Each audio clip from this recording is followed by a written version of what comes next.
त्रिपुरा में चुनावी नतीजों से पहले जारी हुए एग्जिट पोल के अनुमान। त्रिपुरा में कौन बनाने जा रहा सरकार?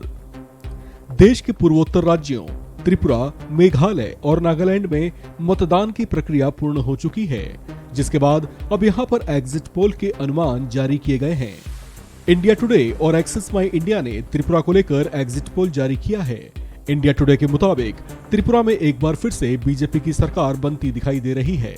अगर इसे ग्राफिक्स के जरिए समझने की कोशिश की जाए तो इंडिया टुडे और एक्सिस माई इंडिया ने अपने एग्जिट पोल में त्रिपुरा की 60 सीटों में बीजेपी और उसके सहयोगियों को 36 से 45 सीटें जीतने का अनुमान दिखाया है। वहीं लेफ्ट और उसके सहयोगियों के 6 से 11 सीटें जीतने का अनुमान है।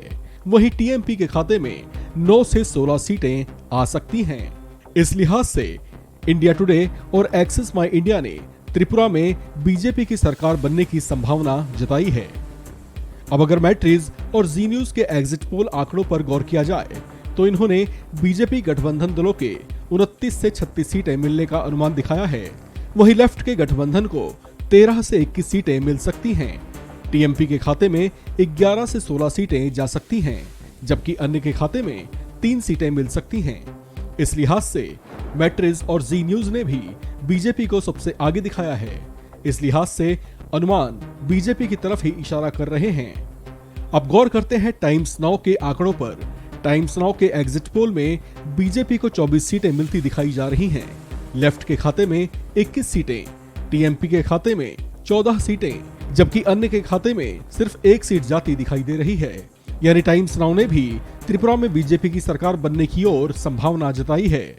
एक्सिस माई इंडिया के सर्वे का दावा है कि राज्य में बीजेपी इस बार पहले से ज्यादा सीटें जीतकर सत्ता को बरकरार रखने में सफल हो सकती है। एग्जिट पोल के मुताबिक बीजेपी को राज्य में 45% वोट शेयर मिलने की उम्मीद है। वहीं लेफ्ट और कांग्रेस के खाते में 32 सीटें, टीएमपी को 20% और अन्य के खाते में 3% जाने का अनुमान है। 2018 में बीजेपी को यहां पर 35 सीटों पर जीत मिली थी।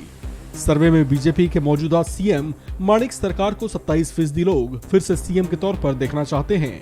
वहीं सीपीएम के नेता जितेंद्र चौधरी को 14% लोग सीएम बनते हुए देखना चाहते हैं। इसके अलावा 14% लोग किसी भी बीजेपी नेता को सीएम के तौर पर अपना सकते हैं। वहीं नई पार्टी टीएमपी के प्रद्योत देव वर्मा को 11% लोग सीएम के तौर पर देखना चाहते हैं। एग्जिट पोल में अगर जेंडर के हिसाब से वोट शेयर देखें तो 49% और 41% पुरुषों का वोट बीजेपी के खाते में आ सकता है। खैर, अब इंतजार है 2 मार्च का, जब नतीजे 2023 चुनाव की स्थिति खुद ब खुद साफ कर देंगे। इस खबर में फिलहाल इतना ही। बाकी अपडेट्स के लिए बने रहिए वन इंडिया हिंदी के साथ।